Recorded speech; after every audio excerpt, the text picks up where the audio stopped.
In a quaint Italian town, Toby, the faithful church dog, senses an ominous threat. As war engulfs Europe, the church becomes a sanctuary for refugees. But Toby's frantic barks warn of a hidden danger that could destroy everything. With time running out, an unlikely alliance forms between a priest, a German officer, a young girl, and a devoted dog. Will they uncover the truth in time to save innocent lives and preserve hope in the darkest of times? Toby's paws patted softly against the worn cobblestones of the church courtyard, his tail wagging gently as he made his morning rounds. The old mixed-breed dog had called this place home for as long as he could remember, watching over the quiet Italian town's spiritual heart with devoted eyes. As the sun climbed higher, painting the medieval church's facade in warm hues, Toby settled into his favorite spot beneath an ancient olive tree, his keen senses alert to the familiar rhythms of the awakening town. The church bells tolled, their melodious chimes echoing through narrow streets and across sun-drenched piazzas. Toby's ears perked up, recognizing the signal for morning mass. He watched as townspeople began to trickle into the courtyard, their faces familiar and friendly. Many paused to give him a pat or a kind word, a routine as comforting as the tolling bells.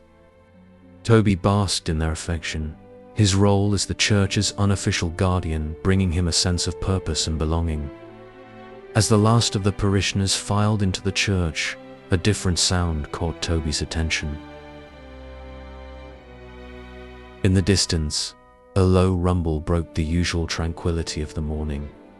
His head tilted, trying to make sense of the unfamiliar noise. It wasn't thunder. The sky was clear and blue.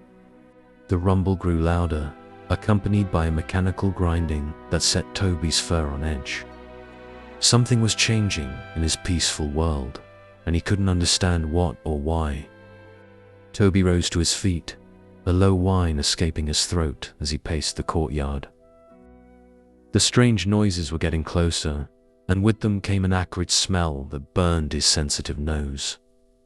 Suddenly, a group of men burst into the square, their faces etched with worry. They spoke in hushed, urgent tones, words like Germans and invasion carried on the wind to Toby's alert ears. The dog's tail dropped, his body tensing as he sensed the fear radiating from the men. The peaceful life he knew was about to change dramatically.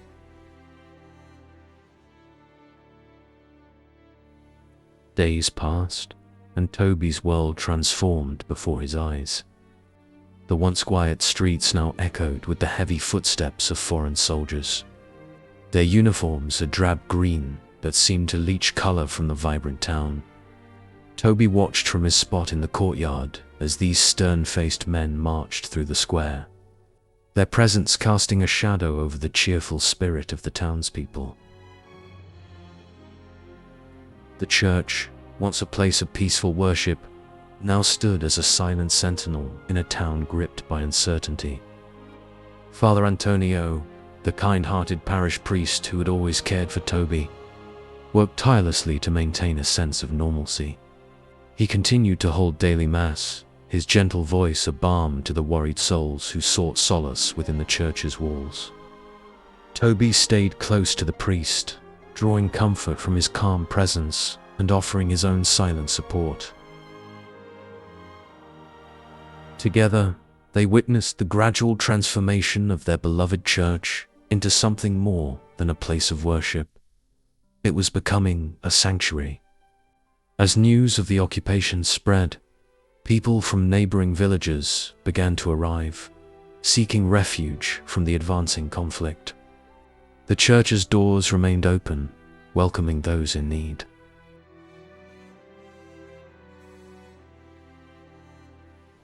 Toby observed as pews were pushed aside to make room for makeshift beds, and the sacristy was converted into a storage area for food and supplies. The dog's routine expanded, his protective instincts extending to these newcomers. who now called the church their temporary home. Among the refugees was Maria, a young girl whose wide eyes held a mixture of fear and wonder. She arrived clutching a warm teddy bear, her parents' worried whispers a constant backdrop to her silent observations. Toby was drawn to her quiet strength, and he often found himself lying near her makeshift bed, offering the comfort of his warm presence. As the church filled with the murmur of prayers and muffled sobs, Toby remained a constant, his steadfast presence a reminder of enduring hope in changing times.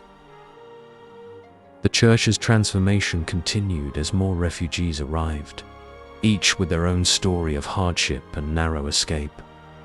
Toby watched as Father Antonio worked tirelessly, coordinating with local families to provide food and supplies for the growing number of displaced people. The dog's keen senses picked up on the underlying current of tension and fear, but also on the threads of compassion and solidarity that wove through the community. He found himself adapting to this new reality, his role evolving from simple church dog to a source of comfort for many. It was on a crisp autumn morning that Toby first encountered Major Klaus. The German officer strode into the church courtyard, his polished boots clicking against the cobblestones. Unlike the other soldiers, whose faces were hard masks of indifference, Major Klaus's eyes held a hint of conflict. As he surveyed the church and its newfound inhabitants, Toby observed a flicker of empathy cross the man's face. The dog approached cautiously, his instincts telling him that this soldier was different from the others. Major Klaus noticed Toby and, to the surprise of onlookers, knelt to offer his hand to the dog. "Hello there, friend," he said softly in accented Italian. Toby sniffed the outstretched hand, detecting the scent of gunpowder mixed with something unexpectedly gentle, a faint trace of dog hair. As Toby allowed the major to pat his head, Father Antonio emerged from the church, his face a careful mask of neutrality. The priest and the officer exchanged nods, an unspoken understanding passing between them. As days turned into weeks, the church settled into an uneasy routine. Toby became adept at navigating between the refugees, the townspeople, and the occasional German patrol. He sensed the growing restlessness among the soldiers, noting their increasingly agitated discussions. One evening, as Toby made his rounds, he overheard a heated argument between two German soldiers near the statue of Mary. Their words were foreign to him, but their tones sent a chill down his spine. Something was changing, and Toby's instincts told him that danger was looming on the horizon. Certainly, I'll continue with the next 3 chapters of the story, maintaining the structure of 4 paragraphs of 100 words each per chapter. The cool night air carried a multitude of scents to Toby's sensitive nose as he patrolled the church grounds. The familiar smells of incense and candle wax mingled with the newer odors of unwashed bodies and fear that permeated the makeshift refugee camp. But tonight, something else caught his attention, a sharp, acrid smell that made his nostrils flare. Toby's ears pricked up as he followed the scent, his paws silent on the worn stone floor. The trail led him towards the ancient statue of Mary, where shadows danced in the flickering candlelight.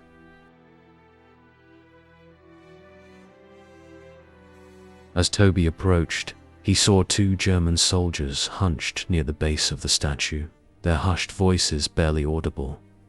The strange smell grew stronger, emanating from a collection of small, unfamiliar objects they were carefully placing around the statue's feet.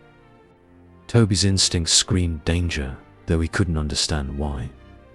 He watched as the soldiers finished their task and hurried away, leaving behind an invisible threat that only Toby seemed aware of. Panic rose in Toby's chest. He knew he had to alert the humans, but how?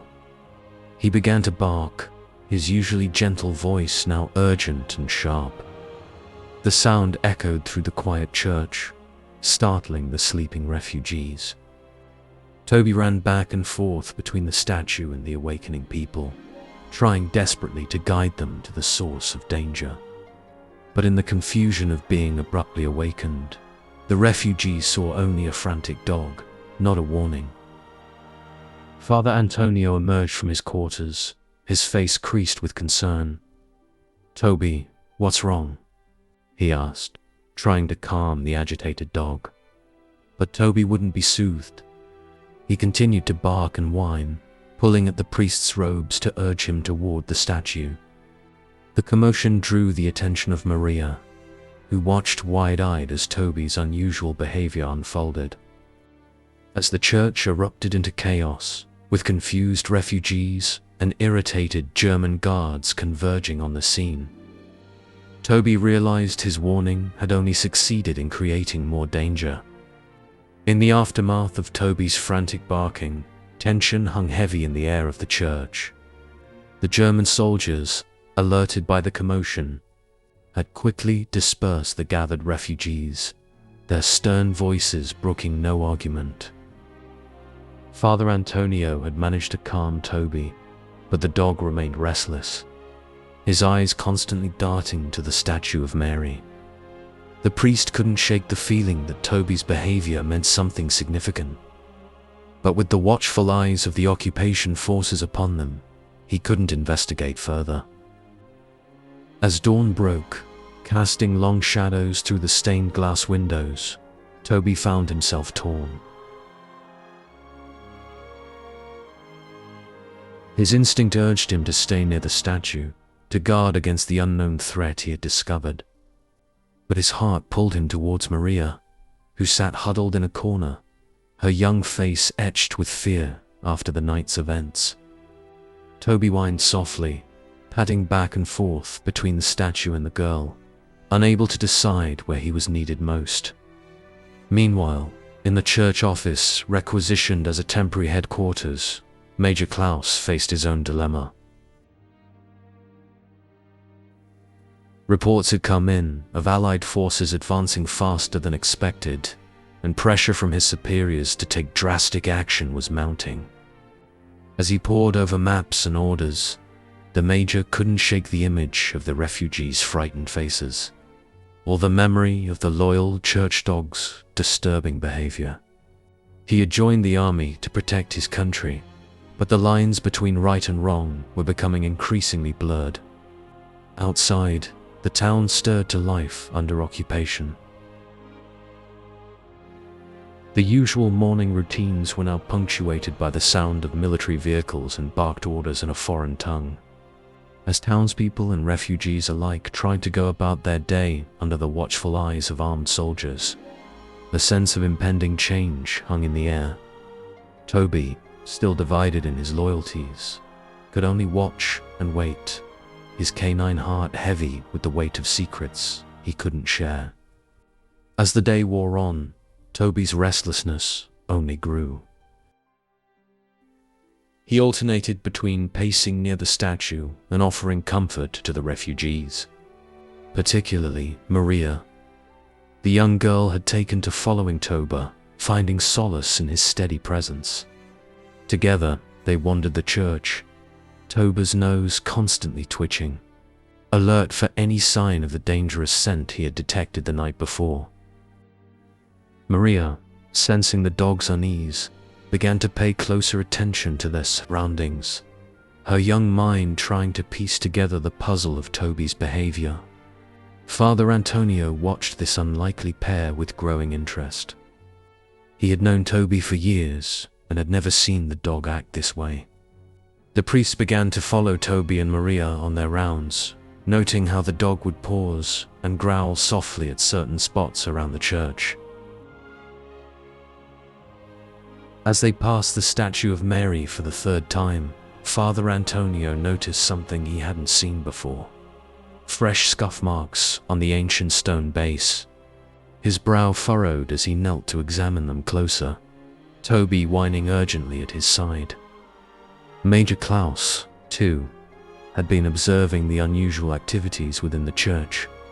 The dog's behavior and the priest's apparent concern had not escaped his notice. As he watched Father Antonio examine the statue, a cold feeling settled in his stomach. He recalled the whispered conversations he had overheard among some of his more zealous officers. Talks of leaving nothing for the enemy, with a growing sense of dread. Klaus realized he could no longer ignore his suspicions. As evening approached, bringing with it the promise of another tense night, a subtle shift had occurred. Toby's persistent vigilance had begun to draw attention not just from Father Antonio and Maria, but from other refugees as well. They started to watch the dog closely, picking up on his cues of unease. Even some of the German soldiers had noticed the change, exchanging uneasy glances as Toby patrolled.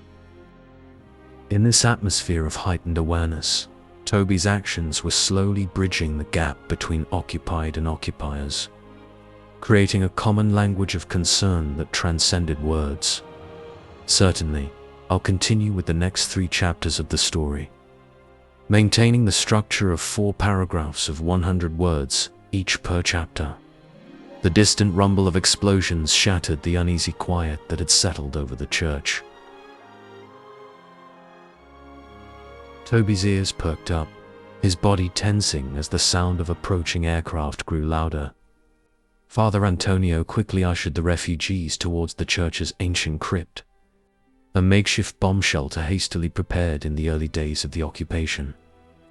As people rushed past, Toby stood his ground, barking warnings and herding stragglers towards safety. His eyes darted between the scared faces and the statue of Mary, torn between his duty to protect and his need to guard against the hidden danger he'd discovered. In the chaos of the moment, Maria became separated from her parents. Panicked, she froze in the middle of the church, tears streaming down her face. Toby, spotting her distress, bounded over and gently took her sleeve in his mouth, guiding her towards the crypt entrance.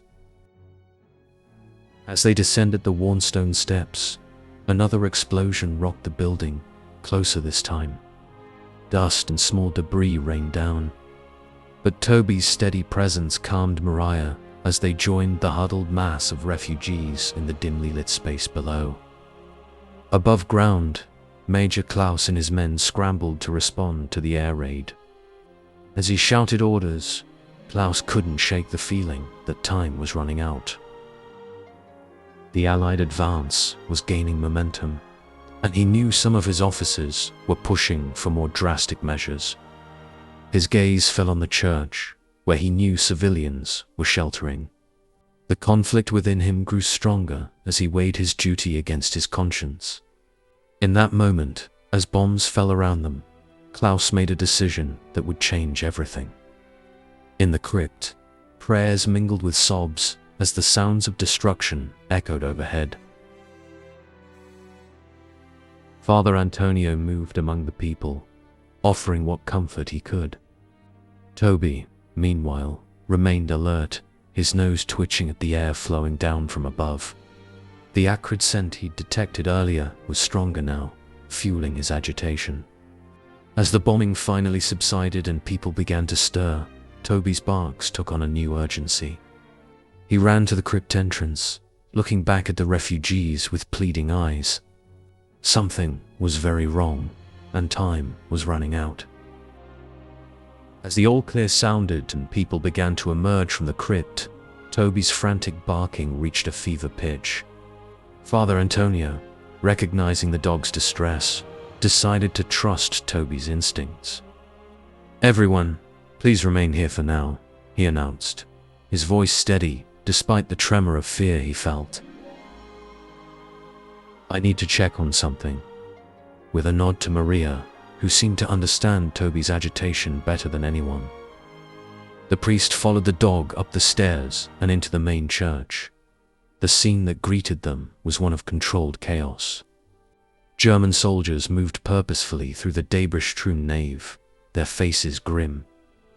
Major Klaus stood near the altar, deep in conversation with a group of his officers. As Toby led Father Antonio towards the statue of Mary, Klaus caught sight of them and broke away from his men. "Father," he said, his voice low and urgent, "you need to evacuate the church immediately. There's no time to explain, but you must trust me." Toby, however, had other ideas. Instead of heading for the exit, he circled the statue, nose to the ground, before pawing at a spot near its base.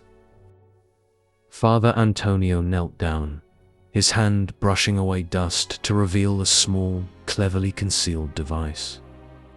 His sharp intake of breath caught Major Klaus's attention. "Mein Gott," the officer whispered, the color draining from his face. "They've actually done it."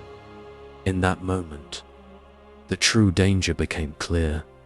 The church had been rigged with explosives, a final, terrible act of destruction planned for the German retreat. What followed was a desperate race against time. As Father Antonio quickly explained the situation to the refugees, urging them to evacuate calmly but swiftly, Major Klaus and his trusted men began a frantic search for the other devices. Toby darted from point to point, his keen nose leading them to hidden explosives throughout the church. Maria, refusing to leave Toby's side, became an unexpected assistant, her small hands able to reach into tight spaces where adults couldn't. As the minutes ticked by, the unlikely team of priest, German officer, young girl, and faithful dog worked tirelessly to save the church and all within it. With most of the explosives found and carefully removed, a sense of cautious relief began to spread. But Toby remained agitated, his attention now fixed on the bell tower. Father Antonio and Major Klaus exchanged worried glances. The tower's narrow, winding stairs would make searching it difficult and dangerous. "We can't risk sending the child up there," Father Antonio said, looking at Maria, who stood resolutely by Toby's side. Klaus nodded grimly. "I'll go. The dog seems to know where these devices are hidden. He should come with me." As Klaus and Toby began their ascent, the atmosphere in the church grew tense. The remaining refugees huddled near the exits, ready to flee at a moment's notice. Father Antonio paced nervously, his whispered prayers a constant undercurrent to the eerie silence that had fallen. Maria, her young face set in determination, watched the bell tower entrance intently, as if her gaze alone could protect Toby and the German officer who had become an unexpected ally. In the tower, Klaus and Toby climbed higher, the dog's nose leading them ever upward. The steps were treacherous, worn smooth by centuries of use and now slick with dust and debris from the recent bombing. As they neared the top, Toby suddenly froze, a low growl rumbling in his throat. Klaus, his heart pounding, carefully scanned the area, finally spotting a device tucked behind one of the great bells. The timer attached to it showed mere minutes remaining. With no time to defuse the bomb or climb back down, Klaus made a split-second decision. Scooping Toby into his arms, he began to shout warnings at the top of his lungs. His voice, amplified by the tower's acoustics, rang out clearly to those below. As understanding dawned on the faces of Father Antonio and the refugees, Toby added his voice to the alarm, his howls echoing Klaus's urgent cries. The race to clear the church reached its frantic climax, with the fate of all hanging in the balance. The church erupted into controlled chaos as Father Antonio and the refugees rushed to evacuate. Major Klaus's voice, intertwined with Toby's howls, continued to ring out from the bell tower, urging everyone to safety. As the last of the civilians cleared the building, Father Antonio hesitated at the door, his eyes fixed on the tower where Klaus and Toby remained trapped. In that moment, driven by a courage born of compassion, the priest made a decision that defied logic. He turned and ran back into the church. Guided by Toby's incessant howling, Father Antonio raced up the tower stairs, his heart pounding in rhythm with his footfalls. He found Klaus struggling with the bomb, sweat beading on the officer's brow as he attempted to disarm it. Toby whined anxiously, his tail tucked between his legs. Without a word, Father Antonio joined Klaus, their fingers working in tandem as the seconds ticked away. The unlikely trio, priest, soldier, and dog, united in a desperate bid to save not just themselves, but the church that had become a symbol of hope and resilience. As the timer neared 0, a tense silence fell over the tower. Then, with a soft click, the device deactivated. For a moment, no one moved, the reality of their narrow escape slowly sinking in. It was Toby who broke the spell, his joyous bark echoing through the tower. Klaus sagged against the wall, a disbelieving laugh escaping his lips, while Father Antonio closed his eyes in silent prayer of thanks. Descending the tower, they emerged to find the square filled with anxious faces. Refugees, townspeople, and German soldiers alike, all waiting with bated breath. As they stepped into the sunlight, Toby leading the way with his tail held high, a collective sigh of relief swept through the crowd. In that moment, the divisions of war seemed to fade, if only briefly. Maria broke from the group, running to embrace Toby, her tears of joy wetting his fur. The church stood tall behind them, saved by an extraordinary act of courage and cooperation. In the days that followed, the story of Toby's heroism spread through the town and beyond. The church, once a target for destruction, became a symbol of unity and hope. Refugees and townspeople worked alongside German soldiers to repair the damage from the bombing, their shared experience bridging divides that had seemed insurmountable. Toby, ever vigilant, supervised the efforts, his wagging tail a constant reminder of the miracle they had witnessed. Major Klaus, moved by the events, made a decision that would alter the course of the occupation. He used his influence to declare the church and surrounding area a protected zone, ensuring it remained a sanctuary for those in need. Father Antonio, recognizing the profound impact of recent events, began to incorporate Toby's story into his sermons, using it to illustrate the power of faith, intuition, and unexpected alliances. As the war continued to rage beyond the town's borders, the church stood as a beacon of what was possible when people came together. Toby, unaware of his role in this larger narrative, continued his daily rounds, his simple presence a comfort to all. The bond between the dog, the priest, the refugee girl, and the German officer served as a living testament to the enduring power of compassion in the face of conflict. And so, as autumn gave way to winter, the little town faced the uncertain future with a renewed sense of hope. The church bells rang out each day, their clear tones a reminder of the day when a dog's bark became a prayer answered, forever changing those who heard it.